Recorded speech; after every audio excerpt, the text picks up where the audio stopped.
டைம்ல Jananayagan audio launch வந்து அப்ராட்ல பண்ண போறாங்களா சார், இல்ல சென்னையில தான்? சூப்பர் ஸ்டார் அது அவங்களோட நெக்ஸ்ட் பண்ண அந்த ஒரு படத்துக்கு வந்து மிகப்பெரிய எதிர்பார்ப்பு இருக்கு. சோ என்னைக்கு படத்தை வெளியிட போறாங்க சார்? படத்தினுடைய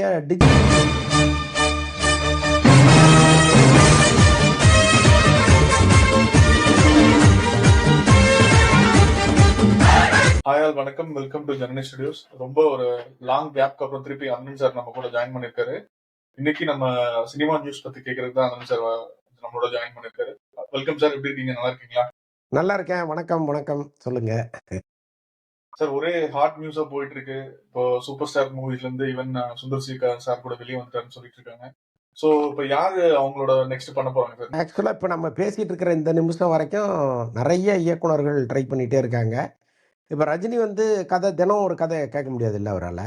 அதில் யார் சரியான இயக்குனர்கள்னு பார்த்துட்டு ஒவ்வொருத்தராக கதை கேட்டு முடிவுக்கு வருவாங்க போல இருக்கு. பட் இப்போ நான் இன்னைக்கு லேட்டஸ்ட்டாக கேள்விப்பட்டது என்னென்னா ஆர்ஜே பாலாஜி அந்த முயற்சியில் இருக்கார் அப்படின்னாங்க. ஒருவேளை ஆர்ஜே பாலாஜி ரஜினி நினைச்ச மாதிரி ஒரு படத்தை கொடுப்பதற்கு நிறைய வாய்ப்புகள் இருக்குது. என்னென்னா இப்போ தொடர்ந்து வன்முறை, ரத்தம், கத்தின்னு படம் பண்ணிகிட்டே இருக்காரு. அவருக்கே ஒரு ரிலாக்ஸேஷன் வேணும்னு நினைக்கிறாரு. இன்னொன்று வந்து குடும்பத்தோடு ரஜினி படத்தை பார்க்குறது தான் எப்போவுமே நம்ம வழக்கம். ஸோ அப்படி இருக்கும்போது இப்போ அண்மை காலமாக குடும்பத்தோடு வரத்துக்கே கொஞ்சம் யோசிக்கிற அளவுக்கு படங்கள் பண்ணிகிட்டு இருக்காரு. அப்போ ஆர்ஜே பாலாஜி மாதிரி ஒரு டைரக்டர் வரும்பொழுது ஒரு கலகலப்பான படமாக இருக்கும். அப்படி கிட்டத்தட்ட சுந்தர் சினுடைய இன்னொரு வெர்ஷனாக அவர் இருப்பாருங்கிறது தான் எல்லாருடைய நம்பிக்கையாகவும் இருக்குது. பட் பார்க்கலாம் ரஜினி என்ன முடிவு எடுக்க போகிறார். இப்போ ரீசெண்டா சாய் சித்ரா அவங்களோட சாரோட ப்ரோக்ராம்ல கூட ரீசெண்டா கார்த்திக் சார் பத்தின வந்து ஒரு இன்ஃபர்மேஷன் வந்து ஒரு பெரிய ஒரு வைரல் நியூஸா போயிட்டு இருக்கு ஒரு 1 வீக்கா. நானும் கார்த்திக் சாரோட மிகப்பெரிய ஃபேன் தான். என்னோட சைல்ட்ஹுட் டேஸ்ல அவரை பார்த்து ரொம்ப பிரமிச்சு பார்த்த ஒரு வித்தியாசமான ஒரு நடிகர். சோ அவர் இப்படியாவது கேள்விப்படுறப்போ ஒரு சில ஷாக்கிங்கான விஷயங்கள்லாம். ஆக்சுவலாக இந்த போன தலைமுறைக்கு தெரியாது கார்த்திக் யார் அப்படிங்கிறது. அவருடைய படத்தை வந்து ரொம்ப ரசிச்சிருக்காங்க. இப்பயும் அவருடைய படத்தை போட்டால் நீங்கள் ஒரே நாளைக்கு 5 படம் போட்டால் கூட பார்க்கலாம். ஸோ அந்த அளவுக்கு வந்து அவருடைய மேனரிசம், அவருடைய காமெடி எல்லாமே சூப்பராக இருக்கும். அவரை போல் ஒரு நடிகர் இனிமேல் வரவே இல்லை. இந்த நிமிஷம் வரைக்கும் வரல. அவர் தான் முதலும் முடிவுமா அவர் தான் நடிச்சிட்டு இருக்காரு. இதற்கப்புறம் கார்த்திக் ஸ்டைலை நான் ஃபாலோ பண்ணுவேன் அப்படின்னு சொல்லி யார் வந்தாலும் அவர் பக்கத்திலே போக முடியாது. ஸோ அப்படி ஒரு பர்ஃபார்மன்ஸ் அவர். அதெல்லாம் ஒரு பக்கம் விட்டுருங்க.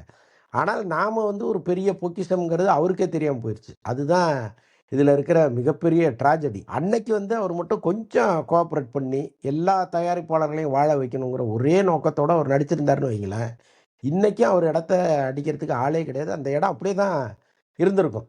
அதேமாதிரி டேட்டு வந்து ஏகப்பட்ட பேர் கொடுத்துட்டு அந்த டேட்டை முறையாக ஹானர் பண்ணாமல் விட்டார். ஸோ இந்த மாதிரி நிறைய அவரை பற்றிய கான்ட்ரவர்சிஸ் அப்போ நாங்கள்லாம் எழுதி எழுதி ஓஞ்சிருக்கோம். பயங்கரமாக அவரை பற்றி அந்த காலத்தில் எழுதியிருக்கோம். பட் இன்றைக்கி வந்து அந்த கார்த்திக் நாம் விட்ட இடத்த பிடிக்கணும்னு நினச்சா கூட முடியாது. அது ஒரு பெரிய ட்ராஜடி தான். இந்த பாரதி கண்ணன் பேசும்போது அந்த கார்த்திக் எப்படி நடிப்பார், எப்படி ஒரு விஷயத்தை ஹேண்டில் பண்ணுவார், எவ்வளோ டேக் இட் ஈஸியாக எடுத்துப்பார் எல்லாத்தையும் அப்படின்னு ஒரு சொல்ல வந்தது ரொம்ப ஜாலியாக கன்வே ஆகி ஒரு கட்டத்தில் கான்ட்ரவர்சியாக மாறிடுச்சு.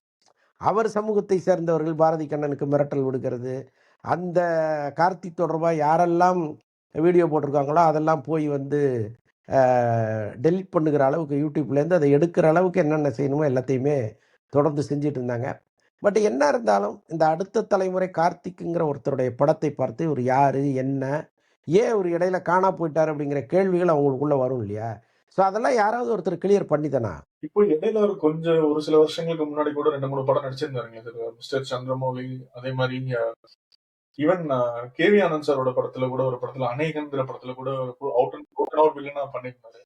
அது பெரிய கதை. கேவி ஆனந்தே அந்த ப்ரெஸ் மீட்ல சொன்னார், இது மாதிரி நான் கார்த்திகை வச்சு படம் பண்ண போகிறேன், கார்த்திக் முக்கியமான ரோல் பண்ண போகிறாரு அப்படின்னு. எல்லாரும் வந்து சார் ரிஸ்க் எடுக்காதீங்கன்னு சொன்னாங்க. ஆனாலும் என்னால் அவரை வந்து கன்வின்ஸ் பண்ண முடியும், நான் அவரை ஹேண்டில் பண்ணிக்கிறேன்னு சொல்லி கார்த்திக் சார் அந்த படத்தில் நடிக்க வச்சேன். எனக்கு வந்து அவர் எந்த தொந்தரவும் கொடுக்கல, ரொம்ப கரெக்ட் டைமுக்கு வந்தார், கரெக்ட் டைமுக்கு போனாருன்னு கேவி ஆனந்த் சொன்னார். அது ஒருவேளை அவரை ப்ரைஸ் பண்ணுறதுக்காக சொன்னாரா என்னன்னு தெரியல. இன்னொன்று படத்தில் வந்து ஒரு பெரிய ரோல்லாம் கிடையாது. கொஞ்ச நாள் டேட்டு கொடுத்தா கூட அது கரெக்டாக இருந்திருக்கும் அவருக்கு. ஸோ அதனால் அவர் சொல்லியிருப்பார். மற்றபடி இப்போ அவருக்கு வந்து இப்போ மறுபடியும் நடிக்கணும், நம்ம இடத்த பிடிக்கணும் அப்படின்னா கூட இனிமேல் வாய்ப்பு இல்லைல்ல. அதான் எப்போவுமே என்ன பண்ணுவாங்கன்னா, இங்கே கடந்த காலத்தை நினைத்து கவலைப்படுவாங்க ரொம்ப பேர். ஆனால் கார்த்திக் இப்போ கூட ஃபீல் பண்ண மாட்டார். ஏன்னா எல்லாமே ஒரு டேக் இட் ஈஸி தான். என்ன பெருசா லைஃப் போங்கடா அப்படின்ட்டு ஜாலியா போற ஒருத்தர். ஜனநாயகன் தொடர்பான வேலைகளை அவர் பார்த்துட்டு இருக்காரு. அந்த பிசினஸ் தொடர்பான விஷயங்கள்லாம் தொடர்ந்து பேசிட்டு இருக்காங்க. இன்னும் தமிழ்நாடு தியேட்டர்கள் யாருக்கு அப்படிங்கிறது முடிவாகல. ராகுல் வாங்குறதா இருந்தாரு. அப்புறம் அதுல சில குளறுபடிகள் இப்ப அந்த படத்தினுடைய தயாரிப்பாளர்கள் தொடர்ந்து பல பேர்கிட்ட பேசிட்டு இருக்காங்க. இப்ப அதெல்லாம் கரெக்டா யாருன்னு தெரிஞ்ச பிறகுதான் அவங்க தியேட்டர் கமிட் பண்றது. ஏன்னா இவங்க பட் இப்போ பராசக்தின்னு ஒரு படம் வருது. அப்போ எப்படி தியேட்டர் ஷேரிங் எப்படி இருக்கும்? ஏன்னா இது 9ஆம் தேதி ஜனநாயகன் வருது, 14ஆம் தேதி பராசக்தி வருதுன்னா கூட இந்த 5 நாள் கேப்ல ஜனநாயகன் ஃபுல்லா எல்லா தியேட்டர்லையும் ஓடும். அதற்கப்புறம் வந்து தியேட்டர் ஷேரிங்னு ஒன்று இருக்கு இல்லையா? ஸோ அப்போ அதை வந்து இப்போ புதுசாக தமிழ்நாடு தியேட்டர்கள் யார் வாங்குறாங்களோ அவங்க தான் போட முடியும். அப்போ யாருங்கிற முடிவே இன்னும் இவங்க எடுக்காதப்போ அதெல்லாம் எப்படி ஒதுக்குறது? ஏன்னா இப்போ போட்டி எப்படி இருக்கு அப்படின்னா ரொம்ப ஈக்குவலாக இருக்கு. அவங்க வந்து பராசக்தி பட தயாரிப்பாளர் ரொம்ப ஸ்ட்ராங்கான ஒரு தயாரிப்பு. அப்போ எல்லா பெரிய தியேட்டர்களும் பராசக்தி பிடிச்சிருச்சுன்னு வச்சுங்களேன், சின்ன தியேட்டர்களை தான் ஜனநாயகன் வரும். இந்த சிக்கல் ஒன்று இருக்கு. அப்போ இவங்க இவ்வளவு நாள் தமிழ்நாடு தியேட்டர்கள் ஒரு திட்ட கொடுக்காம இருந்ததே பெரிய தவறாக தான் நான் பார்க்குறேன். ரொம்ப சீக்கிரம் இந்த பிஸ்னஸை முடிச்சா தானே தியேட்டருக்காரங்களோட நீங்கள் ஒரு அக்ரிமெண்ட்டை போட முடியும். பெரிய தியேட்டரோ சின்ன தியேட்டரோ போட முடியும். இப்போ எல்லா முக்கியமான தியேட்டர்களும் பராசக்தி போயிடுச்சுன்னா இவங்க எப்படி வந்து சின்ன தியேட்டரில் போடுவாங்க? ஸோ இது மாதிரி பல சிக்கல்கள் இருக்கு. பட் என்ன முடிவு எடுக்க போறாங்கன்னு நமக்கு தெரியும். இப்போ ஆடியோ லான்ச் வந்து அப்ராட்ல பண்ண போறாங்களா சார், இல்ல சென்னையில தானே? என்ன நீங்க அப்ராட்ல பண்ண போறதா இன்ஃபர்மேஷன் சொல்லிட்டு இருந்தீங்க. ஆமாம், மலேசியாவில் தான் பண்ண போறாங்க. அங்கே இருக்கிற டிஸ்ட்ரிபியூட்டர் தான் அதை ரொம்ப முன்னின்று நடத்த போறாரு. அது ஒரு பெரிய எதிர்பார்ப்பாக இருக்கு.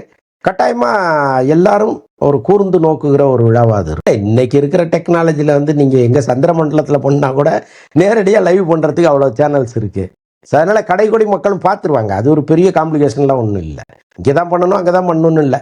ரசிகர்கள் வேணா கொஞ்சம் வித்தியாசமாக இருக்கலாம். இங்கே இருக்கிற ரசிகர் வந்து இப்போ ராமநாதபுரம், கன்னியாகுமரி அந்த ஏரியாவிலேருந்து வருவாங்க, கேரளாவிலேருந்து வருவாங்க. அவங்களுக்கு வந்து அந்த நிகழ்ச்சியில் கலந்துக்கிட்டோங்கிற ஒரு எண்ணம் இருக்கலாம்.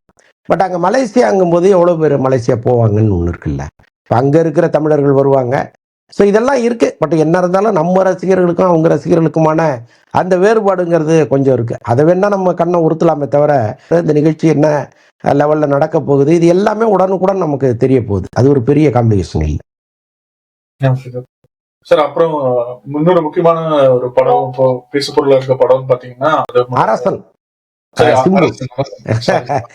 அதான் கிட்டத்தட்ட அதுவும் வெற்றிமாறன் படம் தான். பட் அரசன் வந்து இந்த மாதம் 24ஆம் தேதியிலேருந்து ஷூட்டிங் போகிறாங்க.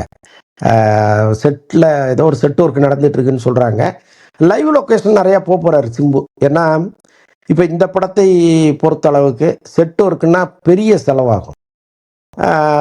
நிறைய செலவு இழுத்து விட வேணாம் தயாரிப்பாளருக்குன்னு 2 பேரும் சேர்ந்து ஒரு முடிவை எடுத்ததெல்லாம் தகவல் வருது. நல்ல செய்தியாக தான் இருக்குது, காதுக்கு தேனாக தான் இருக்குது. அதனால சிம்பு சொன்னாரா, இல்லை நம்ம லைவ் லொக்கேஷனே போவோம் அப்படின்னு. இப்போ சிம்பு மாதிரி ஒரு பிரபலமான நடிகரை வச்சுக்கிட்டு நீங்கள் லைவ் லொக்கேஷன் போகிறதுங்கிறது நிறைய சிக்கல்கள் இருக்குது. அதெல்லாம் சமாளித்து அவங்க எடுக்கணும்னா எடுக்கலாம், அதில் ஒன்றும் இல்லை. பட் இருந்தாலும் சிம்பு வந்து கட்டாயமா நம்ம லைவ் லொகேஷன் நிறைய போகலாம்னு சொல்லியிருக்காரு. அது பார்க்கலாம் எப்படி. ஸோ இனிமே வந்து நம்ம லோகேஷ் கனகராஜ் வந்து ஒரு ஹீரோவா தான் பார்க்க போறோம். லைவ் படத்துக்கு வந்து மிகப்பெரிய எதிர்பார்ப்பு இருக்கு. ஸோ என்னைக்கு படத்தை வெளியிட போறாங்க சார்? படத்தினுடைய டிஜிட்டல் ரைட்ஸ் இன்னும் போக சிவகார்த்தினுக்குமே மதராசி அந்த அளவுக்கு சரியா போகல. அப்படி இருக்கப்ப இவரும் பராசக்தி தான் ஒரு இதோ எதிர்பார்த்துட்டு